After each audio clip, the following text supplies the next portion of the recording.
l'approvisionnement du pays en hydrocarbures, la situation s'améliore avec le temps. Une tendance qui devrait être maintenue avec l'octroi désormais de 70% des citernes aux stations-service. À suivre le point sur la réunion ordinaire du comité interministériel de gestion des crises et catastrophes dans un instant. Après la validation du plan d'accélération pour la survie de l'enfant au Mali, l'heure est au plaidoyer pour son financement. Cette étape cruciale permettra de mettre en œuvre les activités prévues pour assurer la protection de la mère et de l'enfant dans notre pays, une initiative de l'ONASR appuyée par l'UNICEF. Mercredi 3 décembre. Madame, Monsieur, bonjour et soyez les bienvenus dans ce 13h. Les stations-service du district de Bamako sont suffisamment approvisionnées en carburant avec l'arrivée d'un nombre important de nouveaux convois. Des dispositions sont également prises pour assurer l'approvisionnement des régions critiques. Cette tendance devrait être maintenue avec l'octroi désormais de 70% des citernes aux stations-service et le reste revenant aux entreprises. Ces informations ressortent de la réunion ordinaire du comité interministériel de gestion des crises et catastrophes présidée par le chef du gouvernement. C'était hier à la primature. Plus de détails avec Mamari Kone et Aliou Touré. Cette réunion ordinaire du comité interministériel de gestion des crises et catastrophes a noté avec satisfaction la diminution des files d'attente dans les stations-service et l'approvisionnement de certaines régions de l'intérieur. De l'exposé du directeur du Centre de coordination et de gestion des crises SECOGEC, il ressort que les stations-service sont suffisamment approvisionnées avec l'arrivée des convois. En ce qui concerne les denrées de première nécessité, pas d'inquiétude. Globalement, le comité a constaté au plan de l'approvisionnement du pays en denrées de première nécessité que la situation est globalement satisfaisante. Le comité a fait le constat de l'application du protocole qui a été signé le 21 novembre 2025 entre l'État et les deux groupements professionnels, le groupement malien des productions de pétrole et le groupement des productions de pétrole, et qui a ramené à 24 heures le durée de passage des citernes au niveau des bureaux de pétrole d'Irlande. Et le comité a fait le constat que la signature de ce protocole a permis de casser les files d'attente dans les stations avec une très forte amélioration de l'approvisionnement global de notre pays. Le comité a salué tous les acteurs qui se sont impliqués dans cela et finalement le comité a recommandé que nous puissions maintenir ou renforcer la cadence de façon à ce que nous puissions très rapidement trouver un retour à la normale. Le deuxième point que le comité a échangé par rapport aux hydrocarbures, c'était l'approvisionnement des zones critiques. La semaine dernière, on avait énormément de zones critiques comme Mopti, San, Koutiala, Dioula, Nara, donc Banyangara. Mais le constat a été fait aujourd'hui que des dispositions qui ont été prises au courant de la semaine ont permis d'assurer l'approvisionnement de certaines régions critiques comme San et comme Koutiala et l'approvisionnement de Mopti. Donc des dispositions sont en cours pour assurer aussi l'approvisionnement des autres régions critiques comme Dioula, Nara et Banyangara. Mais le comité aussi a mis un accent très particulier sur la poursuite, n'est-ce pas, de la lutte contre la fraude, les détournements et les rétentions des stocks. Dans le cadre de l'anticipation, le Premier ministre a instruit au comité d'élaborer un plan d'approvisionnement du pays en denrées de première nécessité pendant le mois de Ramadan. À ce titre, le Premier ministre, chef du gouvernement, a instruit au ministère de l'Industrie et du Commerce, au ministère de l'Économie et des Finances, au ministère de l'Agriculture, de travailler sur un plan d'approvisionnement et qui doit être présenté lors de la prochaine réunion du comité interministériel, de façon à assurer un approvisionnement correct de notre pays pendant le mois de Ramadan. Le Premier ministre a invité l'ensemble des acteurs à la vigilance et a salué l'amélioration de la situation. Le chef du gouvernement a saisi cette occasion pour transmettre la gratitude du comité interministériel de gestion des crises et catastrophes au président de la transition, le général d'armée Assimi Goïta, pour avoir décerné des distinctions à certains acteurs du secteur pétrolier. Le plan d'accélération pour la survie de l'enfant au Mali est un document stratégique pour réduire la mortalité maternelle, néonatale et infanto-juvénile dans notre pays. Ce plan, porté par l'ONASR, l'Office national de la santé et de la reproduction, a été élaboré par l'ensemble des parties prenantes de la santé et de la reproduction au Mali. Après sa validation, l'heure est à son financement. C'est dans cette dynamique que la structure appuyée par l'UNICEF a organisé un cadre de plaidoyer en faveur du financement lancement, une étape cruciale qui permettra de mettre en œuvre les activités prévues pour assurer la protection de la mère et de l'enfant au Mali. Reportage Aminata Ouedraogo et Abdoulaye Samaki. Toutes les 4 minutes, un enfant meurt au Mali et toutes les 3 heures, une femme enceinte perd la vie. Un constat alarmant dressé par le directeur de l'Office national de la santé de la reproduction, l'ONASR. Pour freiner la mortalité maternelle, néonatale et infanto-juvénile, l'Office et ses partenaires entendent désormais accélérer la cadence à travers le plan d'accélération de la survie de l'enfant au Mali. Ce plan se veut ambitieux, inclusif et multisectoriel. Il adopte une approche fondée sur le cycle de vie, assurant la prise en charge de l'enfant depuis la grossesse jusqu'à l'âge adulte en passant par l'adolescence. Il met l'accent sur les causes majeures et évitables de morbidité et de mortalité chez la femme, le nouveau-né et l'enfant. Cette initiative stratégique dédiée à la protection de la mère et de l'enfant rallie plusieurs pays. Pour la mettre en œuvre, l'ONASR se tourne vers ses partenaires techniques et financiers qui ont également contribué à son élaboration. Cet atelier vise à avoir votre adhésion, vous partenaires, votre engagement pour la mise en œuvre de ce plan budgétisé 2025-2027. Je vous invite alors à faire preuve d'un engagement total à la hauteur de l'enjeu, c'est-à-dire la réduction de la mortalité maternelle, néonatale et infantile dans notre pays. La mortalité néonatale est passée de 33 à 29 pour 1000.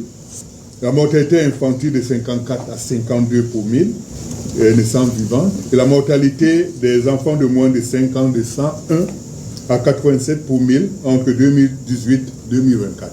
Ces chiffres montrent qu'il y a une grande baisse, mais ils restent toujours très très élevés par rapport à beaucoup d'autres pays, même autour du Mali. Si nous agissons bien sur les différentes causes, nous avons toutes les chances de réduire de façon drastique les décès.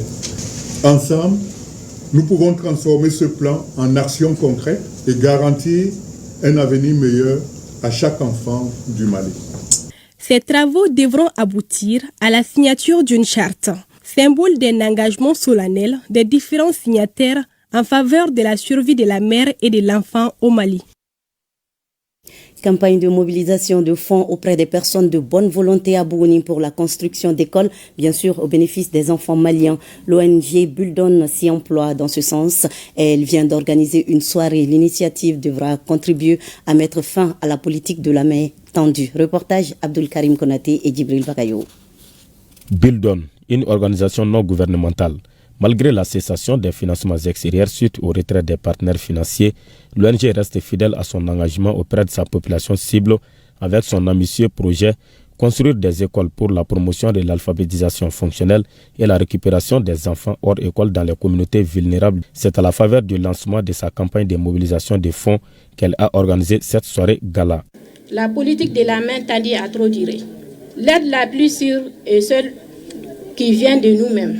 Cette initiative contribue à l'atteinte de la souveraineté que le Mali est en train de chercher. Si on doit t'aider, il faut que toi aussi tu montres la bonne volonté à celui qui vient t'aider.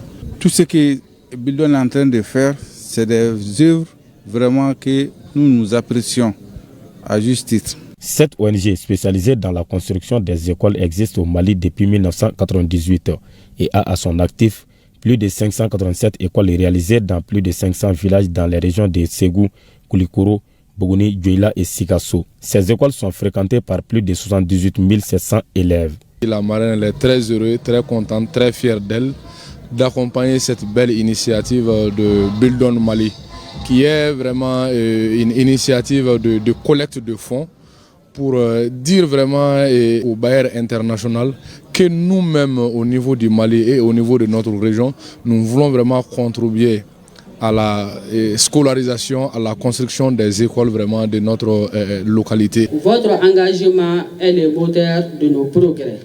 À nos élèves et à leurs familles, nous disons votre rêve est celui de toute notre société. Votre réussite est notre fierté collective.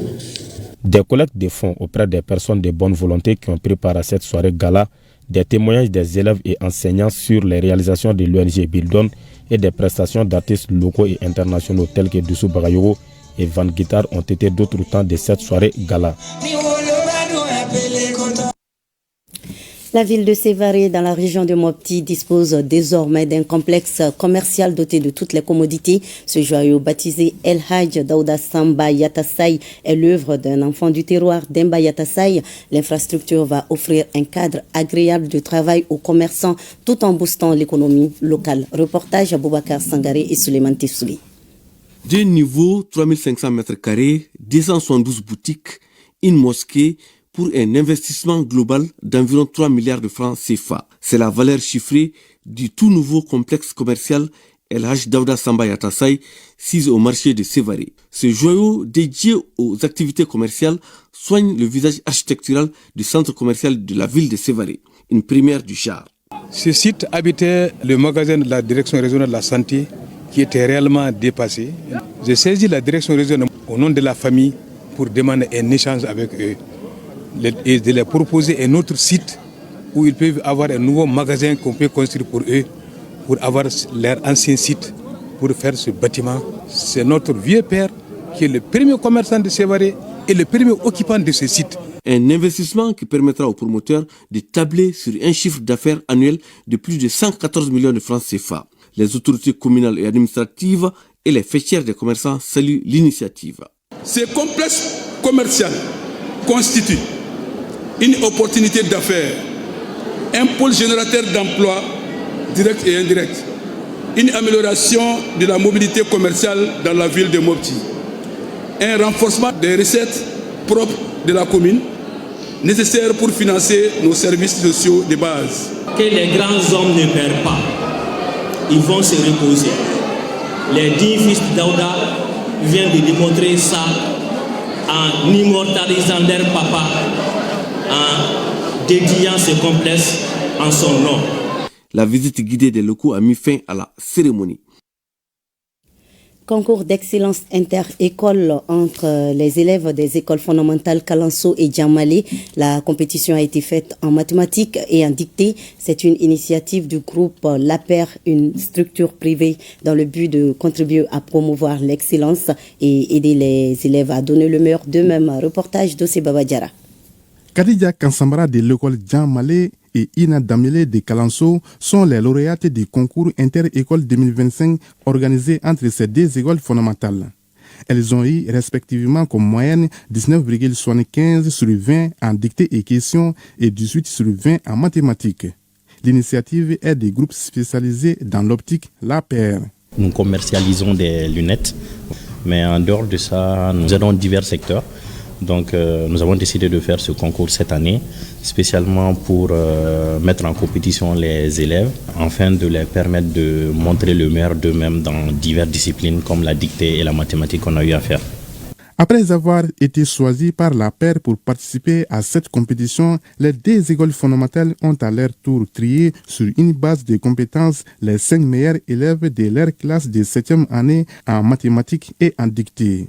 20 élèves, dont 10 de chaque école, se sont confrontés dans les deux matières. J'ai aimé ce concours. Mes parents seront contents et moi aussi je serai content. J'ai aimé de travailler avec mes amis.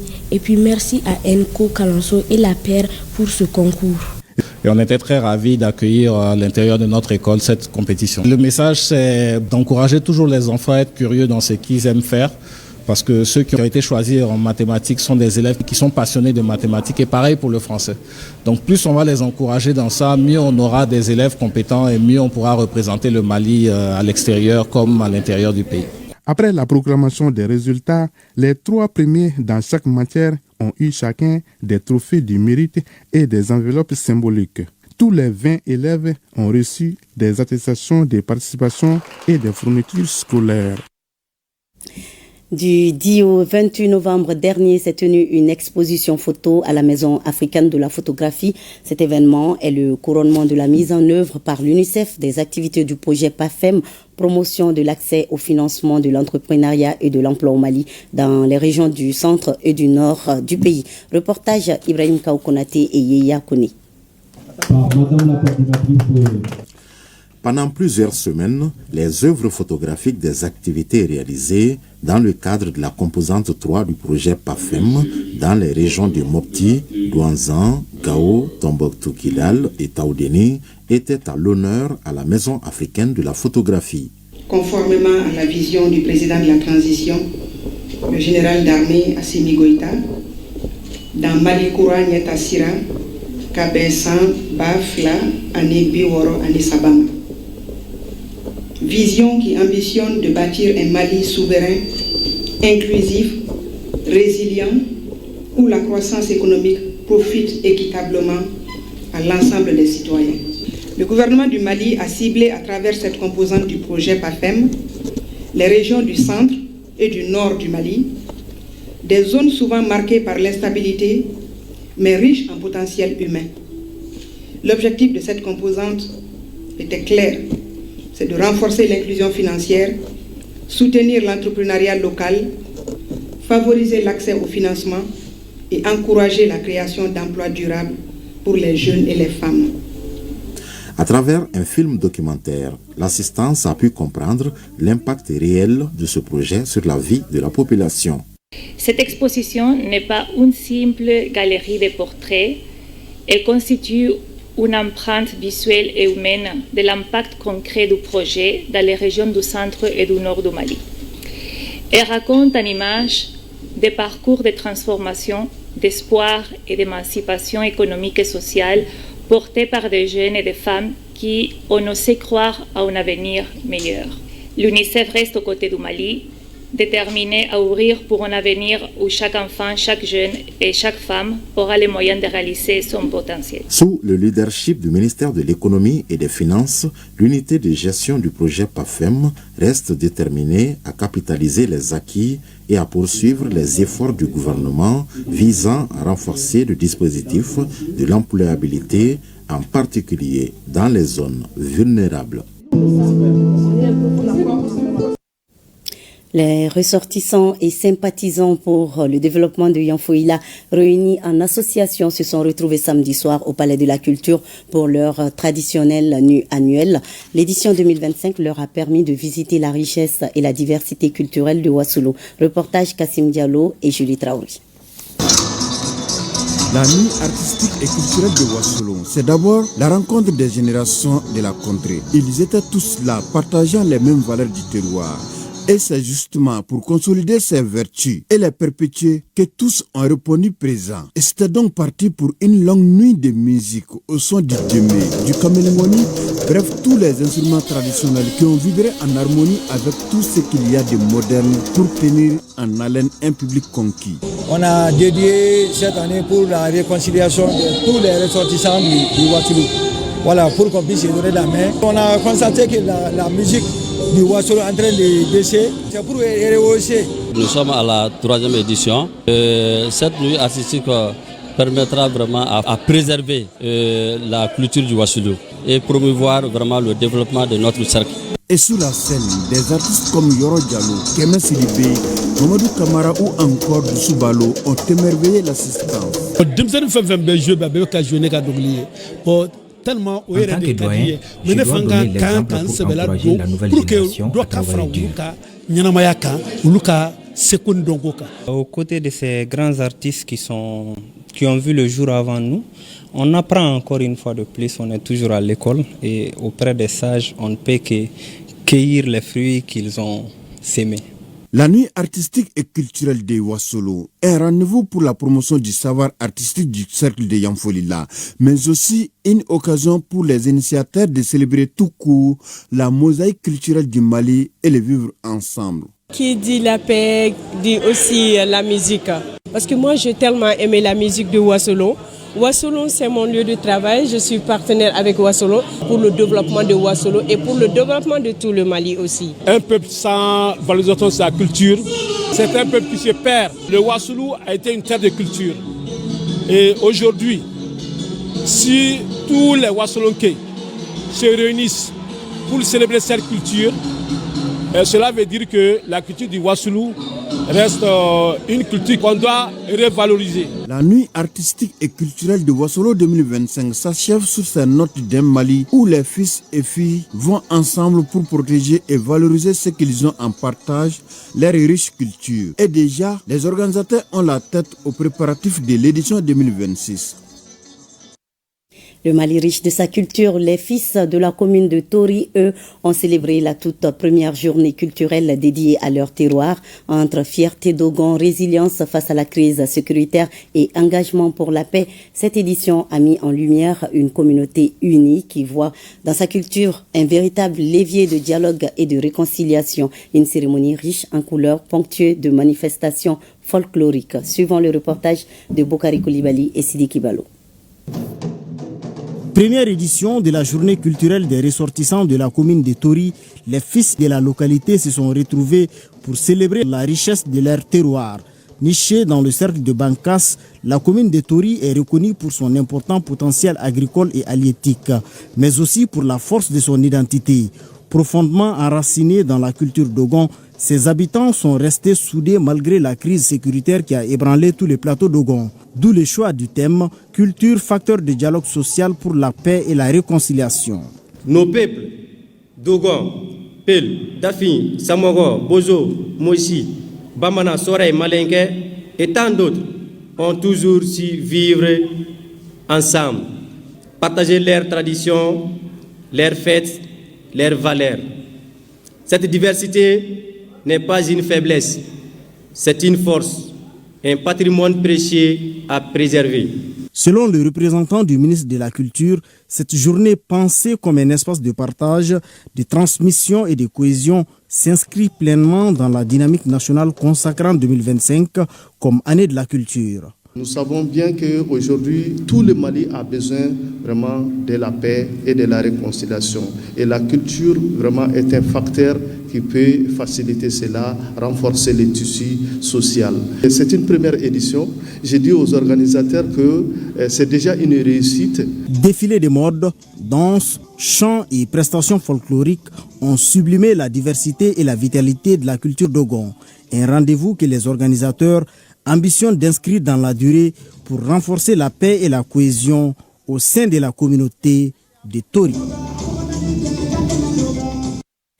Et c'est la fin de cette édition. Merci de votre fidélité. À 20h, vous avez rendez-vous avec Nyanya Aliou Traoré. Bel après-midi et à demain 13h, Inch'Allah.